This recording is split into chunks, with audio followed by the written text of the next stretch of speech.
시장을 또는 사업을 전개하려면 결국 누가 사줄 수 있는 바이어들이 존재해야 되잖아요. 또 그렇습니다. 전시도 소비의 한 일종이라고 보면 뭐 소비라고 볼 수도 있습니다만 그냥 쟁여놓고 박스도 뜯지 않고 가지고 있는 건 소비 행위라고 보지는 않는 거예요. 그런 분들은 고객은 맞지만 소비 행위를 하지 않는 대상인 거고 소비자가 왜 중요하냐면 사용을 실제로 하기 때문에 뭐가 불편한지 또는 뭐가 아, 편했던지 아니면 이런 건 좀 개선이 됐으면 좋겠는데 라는 의견들이 있을 거예요. 그 의견을 수렴해야 제품이나 서비스가 고도화될 수 있다. 그런 관점에서는 가장 현실감 있는 의견을 줄 수 있는 대상자들이죠. 물론 고객과 소비자가 같은 대상체가 될 수도 있으나 분리가 될 수 있다라는 개념 때문에 이 얘기를 드리는 겁니다.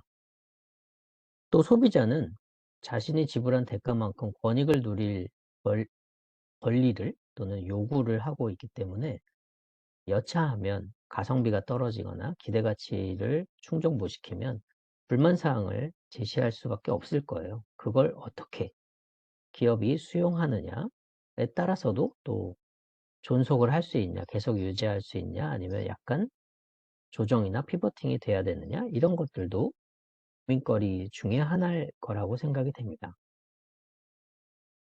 또 현장에서 많이 얘기 듣는 말 중에 컨슈머 리포트라는 말이 있을 거예요. 앞서 이제 컨슈머라는 개념을 소비자라고 정의했잖아요. 반복적으로 돌아오지 않는 대상체일 수도 있으니까. 그런 이제 뜨내기? 보통 우리가 요구하는 한번 지나가는 그런 손님들을 어떻게 하면 잘 케어할 수 있고 그들의 불만들이 뭔지를 설명하기 위한 활동을 하는 조직. 그게 이제 컨슈머 리포트라는 조직인데 통례적으로 이게 그냥 보고서라고 생각하시는 분들이 생각보다 많더라고요. 그래서 컨슈머 리포트라는 조직을 잠깐 설명을 드려보면 독립적으로 제품 테스트나 조사 저널리즘, 리서치를 하는 거죠. 어떤 것들을 원하는지. 또 소비자가 지향하는 개념들, 기능이든 소비를 하다 보면 불편함을 느낄 수 있다고 말씀드렸잖아요. 고객이 아니라 고객 개념 다시 돌아오는 그 불만이 적으니까 돌아오겠죠. 그래서 소비자의 요구 사항들보다 교육이나 어떤 소비자가 권익을 구하기 위한 어떤 행위들, 이제 그런 것들을 대변하는 미국의 비영리 소비자 조직이다. 우리나라는 소비자보호원이라는 개념들이 있죠. 지금 소비자원인가 아마 그렇게 이름이 바뀌어 있을 거예요. 그런 단체입니다. 1936년에 설립되어서 제품의 안정성이나 성능을 평가하는 그런 역할들을 하고 있고 또 대표적으로 어떤 제품들을 이렇게 개발했으면 좋겠다라는 의견들도 반영하고 있기 때문에 통상적으로 컨슈머 리포트를 참조해서 제품을 개발하였습니다 라고 하면 고객들이 의견들을 반영된 보고서 뭐 이런 의미도 있으나 컨슈머 리포트라는 조직에서 의견을 수렴한 내용들을 참조해서 제품을 만들었다 이렇게 볼 수도 있다라는 거. 그래서 말이 중의성이 있다 보니까 중의적 표현이 있다 보니까 가끔 요걸 페이퍼라고 생각하시는 분들이 계신데 무관이직 조직이다. 실제로 컨슈머 유니언스라는 그런 조직에서 이제 리포트라는 개념으로 조사, 분석 이런 의미가 들어있는 소비자 보호 활동 단체이다라고 생각하시면 되겠습니다. 그러면 우리가 사업상의 소비자하고 고객, 누가 더 유리한가? 앞서도 잠깐 얘기 드렸습니다만 고객은 다시 돌아오는 사람들이고 소비자는 사용, 이용을 하는 사람이에요. 그 고객은 재구매 의향이 있는 거고 소비자는 그 불편하기 때문에 우리의 제품이나 서비스를 관심 있게 보죠. 그러면 사업 초기라면 돈이 생겨야 되잖아요, 수익이. 그럴 때는 반복적으로 돌아오실 수 있는 고객에 대해서 집중하는 것이 바람직할 거고, 이제 제품을 개발해야 되거나, 다음 고도화, 넥스트 제너레이션을 찾아야 된다면, 소비자에 대해서 관심을 갖는 게 조금 더 유리하겠죠. 효율적일 겁니다. 그래서 기업이 수익이나 지속 성장이 존재 이유 중에 메인일 텐데 수익 창출을 기대하는 또는 기여하는 그런 상황에서 어, 고객, 커스터머를 볼 것이냐, 컨슈머를 볼 것이냐 뭐 이럴 때마다 또 상황이 달라질 수 있기 때문에 기업이 어떤 전략, 어떤 성장 방향을 채택하느냐에 따라 좀 방향이 달라질 겁니다. 지금 화면에 보이시는 교보문고 같은 경우는 책을 파는 곳이잖아요. 그런 사업을 하는 곳인데 핫트랙스라는 그런 메뉴 블럭들이 있어서 거기는 문구류 또는 뭐 책을 읽을 때 또는 요즘 뮤직 음악과 관련된 또는 액세서리와 관련된 내용들을 같이 판매하고 있어요. 그 얘기는 어, 문고로 돌아오면 결국은 문구를 사러 올 수도 있지만 책을 사러 올 수도 있고 책을 사러 왔다가 문구를 살 수도 있는 그런 상황들을 만들어서 돌아올 수 있는 요인을 만드는 포인트라고 볼 수 있을 거고요. 바로드림 코너 같은 경우는 소비자 입장에서 책을 찾는 과정, 그게 너무 불편하다. 내가 찾고 싶은 게 딱 있는데 그것만 사면 끝나는데 이것 때문에 뺑뺑 도는 게 너무 시간 아깝다. 그런 분들한테는 미리 온라인으로 주문을 받아서 오시면 바로 드리는 거. 그게 편해서 다시 오는 사람도 있지만 불편함을 대응하는 거예요. 그래서 교보문고만 보더라도 고객과 소비자를 대응하는 방식들이 좀 다르다는 점도 참조하시면 이런 용어의 의미가 이미 비즈니스에 반영이 돼 있구나 것들도 아실 수 있을 겁니다. 기본적으로 소비자라고 하면 사용 후 이견이나 권익 보호에 대한 행위들을 고려하게 돼 있어요. 간접적으로 이해관계자들하고 커뮤니케이션을 좀 해야 되는데 사용자, 고객, 우리가 관리하는 대상들이 좀 다를 수 있으니까 그런 부분에 대해서 우리는 어떻게 접근할 것인가. 또 프레티지 클래스라는 개념들로 계속 반복적으로 오실 수 있게 만드는 동인들, 플래티넘 클래스를 제공한다거나 단골 고객을 관리한다거나 뭐 사은품을 제공하거나 그래서 소비자를 고객으로 옮기는 거 당연히 좋은 건데요. 고객을 소비자로 톤다운을 시켜버리면 수익이 좀 가라앉을 가능성이 있기 때문에 이런 부분들을 어떻게 극복할 것인가 이런 것들도 좀 고민거리가 되지 않을까 싶습니다. 앞서도 얘기 드렸던 것처럼 소비자는 사용 후 의견이나 권익 보호를 위해서 적극적으로 행동하는 사람들이기 때문에 또는 그런 집단들이기 때문에 항의에 대해서 개선점들을 찾는 거, 또 장기적으로는 비즈니스 혁신이 일어날 수 있는 좋은 조력자 역할들을 하게 됩니다. 그래서 조금은 부정적으로 바라보기보다는 사용 의견을 적극적으로 내는 그런 집단이다, 그룹이다, 그렇게 생각하시면 또 나름 애증의 관계가 생길 수 있는 좋은 관계가 형성될 거라고 생각이 됩니다. 보통 이제 고객 분석이라고 하게 되면 생태계적인 개념, 인구 생태계도 좀 봐야 될 거고 누가 주로 어, 세상을 유도 또는 드라이브 하는가, 끌고 가는가, 동인이 되는가 이런 것들을 좀 살펴볼 필요가 있는데요. 최근에 지금 출생률들을 잘 살펴보면 남아보다는 여아의 출생률이 좀 많아지고 있는 상태, 현상들이 지금 계속 보이고 있고 그러다 보니 자동차 회사들도 아주 발빠르게 벌써 10여 년 전부터 준비들을 하고 있습니다.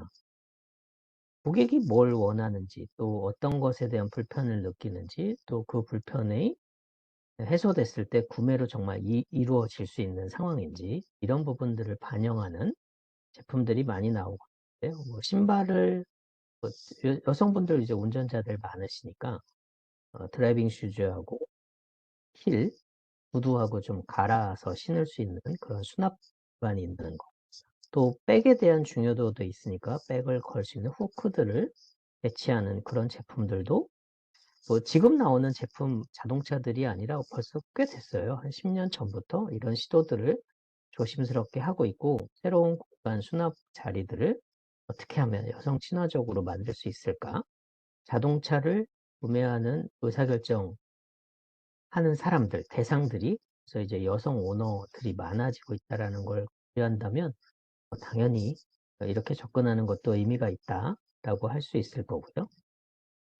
또 고객의 만족도를 향상시키기 위해서 공간과 비즈니스 이런 부분들도 많이 연결하는데, 또 그게 또 불편한 상황이 되기도 합니다. 여성 전용 주차 공간들을 한동안 꽤 많이 공론화했고, 법적인 규제? 뭐 이런 거는 좀 없었지만 공론화가 돼서 가급적이면 여성 중심으로 서비스를 할 수 있게 하자, 이런 것들이 진행됐는데, 그러다 보니 거기가 이제 문제 표적이 되거나 또는 성차별이 되는 거 아니냐, 남성은 안 되냐, 그럼 남자와 여자가 탔을 때는 그러면 여기는 쓸 수는 없냐, 이런 얘기들이 이제 불만이 계속 나오다 보니까 그걸 이제 절충적으로 나온 게 임산부 먼저 어, 사용할 수 있는 공간으로 배려하자. 어찌 보면 이게 더 현실적일 수도 있을 것 같아요. 그래서 이젠 사회가 계속 진화되면서 고객들이 원하는 것과 사회가 충족하는, 충돌되는 그런 이슈 부분을 완충하는 상황들도 계속 전개가 되고 있다는 점 또 인식하면 좋겠고요. 또 매출을 증대시키기 위해서 고객 분석을 하는 건 너무 지극히 당연합니다. 또 최근에 이제 뭐 3월, 4월, 5월, 2월 다 이제 행사들이 있는 해잖아요. 그럴 때마다 가격을 푸싱할 것인지, 품질을 푸싱할 건지, 아니면 프로모션을 통해서 하나 더, 뭐 이런 이제 화이트데이 같은 경우는 볼륨, 선물하는 개념들이니까 받는 사람의 취향도 고려하지만 사는 사람들의 구매 조건, 요건들, 어느 정도의 가격대를 선호하는지 이런 걸 보고 전폭적으로, 전략적으로, 대대적으로 광고를 하고 하는 행위들이 아마 지나갔었을 거고, 뭐 4월에 또 이런 이벤트들이 있을 수 있을 것 같고, 현명한 소비자들을 위한 묶음형 판매 또는 할인 판매 이런 부분들을 보통 이제 가판대 같은 경우는 하단에서 한 상위 위로 3단, 4단이 가장 로열층이라고 많이 해요. 눈이 이렇게 착 보이는 단계니까. 그런 부분들을 집중적으로 할인 상품이나 플러스 패키지나 이런 것들을 진열해서 지나가다가 이렇게 툭 잡을 수 있게끔 만든. 그렇게 되면 고객이지만 소비를 일부러 촉진시키는 거니까 소비자들 입장에서도 뭐 충동 구매에 가깝지만 현명한 소비라는, 다른 소비라는 개념들을 자극을 시켜서 구매하는 이유를 충족시켜 주는 거죠. 그런 부분들도 있고요. 또 비용 절감을 위해서 고객들에게 제공하는 경우들도 많아요. 정상적으로 사면 비싼데 뭐 이 카드랑 저 카드를 섞어서 사용하면 할인을 해준다던가 광고비를 조금 완화시킨다던가 이런 부분들은 고객들 입장에서는 손해볼 일이 없는 거죠. 그런데 최근에 매장 근처에 보면 그 카드 만들어 달라는 그런 영업행위, 마케팅하는 분들 요즘 잘 안 보일 겁니다. 그런 분들보다는 이제 온라인으로 다 가버렸고 커머스 안에서 다 해결이 되다 보니 이렇게 즉흥적으로 뭘 사서 할인을 받거나 포인트를 리워드를 받거나 이런 것들보다는 나의 취향에 맞춰서 배취라고 하는 부분들이 적극적으로 진화가 되고, 그런 부분들은 카드 가맹하는 대행 업체를 쓰는 것보다 온라인 마케팅에 대한 비용들이 훨씬 저렴하니까 당연히 글로 갈아타는 건 어쩔 수 없는 상황이겠죠. 그래서 고객 분석이나 고객을 유인하는 방법들도 이미 많이 비용 절감이 돼 가고 있는 것 같아요. 그래서 우리가 DM들, 다이렉트 메일 같은 경우 메시지들을 받는 것들을 보면 참 어떻게 알고 이렇게 나한테 딱딱 맞춰서 메시지를 보내지? 이런 것들 이제 걱정 또는 신기한 생각을 하시는 분들도 있을 텐데, 이런 분들이 대부분 데이터 분석, 나의 사용 패턴, 생활 패턴들을 보고 서비스하는 경우들이 많다. 들도 한번 생각해 볼 필요가 있고, 그러다 보니 정보 보안에 대한 스트레스를 받고 있는 것 같아요. 지금 시대는 내가 무슨 얘기를 했는지, 그 얘기가 어떻게 반영이 된 건지, 또 온라인, 오프라인, 온오프 믹스라고도 하고, 또 내가 대화했던 내용들이 온라인 마켓에서 자꾸 DM이 들어오면, 내 말을 스마트폰이 듣고 있는 건 아닌가? 이런 의구심이 있을 때들이 많은데, 이제 또 이런 불편함들을 적극적으로 개인정보 보호라는 개념으로 서비스를 하는 제품도 나오고, 또 언어적 불편. 요즘 이제 AI가 통번역하는 서비스들 많아졌잖아요. pap하고 대신해서. 이런 부분들도 충분히 높아지고 있고, 가상으로 미팅을 할 수 있는 메타버스 공간 안에서 네트워킹하는. 물론 한참 반짝했다가 지금은 좀 사그러지고 있지만 또 반드시 반복이 될 거라고 생각이 됩니다.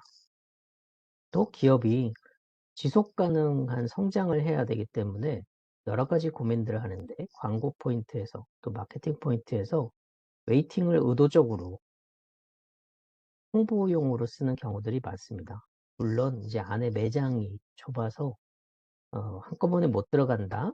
보통 그렇게 되면 공간을 분리하거나 공간을 확장시키는 방법들이 전통적 접근이지만, 지금은 그럴 필요 없다. 기다리는 것도 영업에, 광고에 효과가 있다라는 것들을 많이 알고 계셔서, 이렇게 이제 방송을 통해서 사람들을 더 많이 끌어모으고, 웨이팅 통해서 사람들이 이제 기다리면서 기대하는 심리, 기다리고 나서 결과값을 확인하는, 물론 거기에 이제 만족도가 떨어지면 이제 악플러들이 생길 수 있다라는 문제도 존재합니다. 그럼에도 불구하고 잘 관리하면 웨이팅도 좋은 방식이라서, 요즘 이제 선 주문해 놓고 제품 올 때까지 기다리는 이런 서비스 또는 마케팅들도 심심치 않게 진화가 돼 가고 있는 것 같아요. 또 가끔 이제 역발상이죠. 지금 좌측에 있는 사진처럼 방송에 한 번도 안 된 집입니다. 이렇게 해서 이제 사람들에게 새로운 퍼니 요소를 제공하고 유인하는, 어찌 보면 저런 것 때문에 방송에 나올 수 있는 그런 요인도 있을 텐데, 들어가 봐야 알겠죠, 상황을. 퀄리티는 홍보 갖고 할 수 있는 게 아니라 사람들이 만족하는 게 포인트이기 때문에, 기본적인 품질 관리나 서비스 만족도는 당연히 좋아야 합니다. 또 이런 부분들을 설문이라는 방식으로 많이들 예측을 하게 됩니다. 구조화된 설계가 잘 돼 있어야 되겠죠. 설문을 그냥 허투루 물어보면 나중에 좀 피곤하니까, 인구, 나이대, 성별, 거주지, 또 구매하는 방식, 선호하는 제품의 유형은 이미 사용해 봤다면 거기에 대한 만족도, 이런 내용들을 잘 조사 항목에다 넣어서 의도적으로 물어봐야 됩니다. 어떤 항목으로 물어볼 것인지, 거기에 대한 답변들을 우리는 어떻게 활용할 것인지 물어보고, 나중에 그 안에서 뭘 하겠다라고 하는 방식의 설문조사는 사실 좀 지향할 항목은 아닙니다. 그래서 의도적으로 개선할 부분, 요거 아니면 이건데 라고 생각하는 부분을 조사할 때, 정량적으로 볼 때 설문조사들을 하기도 하고요. 커스그룹 인터뷰도 자주 활용합니다. 파워 유저거나 인플루언서들 관련된 전문가분들을 대상으로 대화형으로 계속 물어보면서 확인하는 거죠. 그래서 질문에 대한 요령들도 잘 알아야 되고, 해당 질문을 대답할 수 있는 사람들도 설정하는 게 좋은 성공 요인이다. 그렇게 얘기를 드리고 싶습니다. 또 그 결과물에 대해서 데이터 분석이 가장 중요하겠죠. 아무리 좋은 자료를 모아도 해석을 못하면 이제 다 쓰레기 정보가 될 수밖에 없거든요. 의미 없는 정보가 됩니다. 그래서 이걸 이제 지식 개념으로 의미 있는, 활용할 수 있는 정보 개념으로 만들어 가려면 원인과 결과, 또 그 안에 어, 결과를 변경시킬 수 있는 요인들을 하나씩 하나씩 테스트 삼아 넣어봐야 되겠죠. 그 결과를 가지고 구매 패턴이라든가 구매 의향이라든가 구매하는 금액의 범주 요런 것들을 예측을 해서 분석해 봐야 됩니다. 기본적으로는 고객이 얼마나 그루핑이 되는가, 쏠림이 있는가, 아니면 극단적으로 좀 나눠지는가, 아니면 수렴이 되는 영역이 있는가, 그런 개념들을 보고 이거는 퀄리티 베이스에서 뭔가 해야 되겠다, 아니면 이건 프라이스 베이스에서 뭘 해야 되겠다, 이건 프로모션 베이스에서 해야 되겠다, 아니면 구매할 수 있는 공간, 매장의 위치는, 구매할 수 있는 채널, 이런 부분에서 뭔가 변화가 생겨야 되겠다는 의사결정을 하고 그에 대한 솔루션들을 찾는 거, 그런 방법이 하나 있고요. 또 하나는 고객이 이 제품들을 사용하기, 뭐 제품이나 서비스를 사용하기 전후를, 전주기를 비교 분석을 해서 어떤 부분에 가장 애로사항이 있는지 그 부분을 적극적으로 해결하는 방법을 찾는 거죠. 그래서 기본적으로 사람들이 뭔가 흥미 있어하고 재밌어하는 포인트가 뭐고, 그에 대한 정보를 어떻게 입수하고 그 정보들을 어떤 식으로 활용하고 행위하는지, 또 구매 후에 어떤 행위로 마무리가 되는지, 어떤 불편함들을 인식하는 상황이 왜 생기는지, 이런 것들을 쭉 찾아보다 보면 고객 여정이라는 이런 매핑을 할 수 있어요. 고객이 어떤 흐름으로 제품을 인식하고 구매하고 소비하고 폐기하는지, 이 전주기를 과정에서 어떤 걸 자극을 하는 게, 또는 어떤 것들을 개선해 주는 게 고객에게 더 구매를, 소비를 지향시킬 수 있을까, 고객과 소비자를 어떤 식으로 핸들링할 수 있을까를 보는 방법, 그런 방법들도 있고, 또 경쟁사를 분석해서 저쪽보다 우리가 잘하는 게 뭔지, 어, 우리가 조금 모자란 부분이 뭔지, 는 우리가 개선을 할 수 있는 게 있고 할 수 없는 부분들도 있을 거고 영향이 안 되는 부분도 있을 거예요. 그런 상대적인 개념들을 비교하면서 따라갈 거냐 아니면 나만의 독자적인 영역으로 갈 것인가. 어찌 보면 경쟁사 분석은 큰 틀이 이미 정해져 있을 때, 또는 큰 틀을 정할 때 활용하기가 좀 편하고요. 세부적으로 고객의 요구사항들을 반영해서 제품의 기능이나 항목들을 바꾸는 건 아까 이제 설문지 같은 개념을 많이 사용하는 것이 통상적인 방식입니다. 또 요즘 들어는 인공지능 데이터나 빅데이터들을 이용해서 시장 예측하는 경우들도 많습니다. 특히 이제 소상공인진흥공단에서 제공하는 상권 정보들은 카드 사용이나 소비 정보들을 다 끌어모아서 어느 지역에 어떤 사람들이 어떤 비용으로 집행을 하고 있다, 이런 것들을 대강 알 수 있거든요. 그래서 상권 베이스, 소비자가 실제로 움직이면서 어떤 소비를 하는지를 알 때는 그런 이제 상권 정보 서비스를 이용하면 되고, 요즘은 이제 온라인에서 다 구매들을 많이 하니까 이걸 분석을 해야 되는데 아직까지는 개인정보 이슈들이 많아서 이런 토탈 정보들은 적은 편입니다. 다만 네이버, 11번가 이런 데서는 자체 물류량 정보들이 있으니까 이런 것들을 빅데이터로 분석하는 행위들이 차츰차츰 서비스화 돼가고 있는 것이 추세입니다.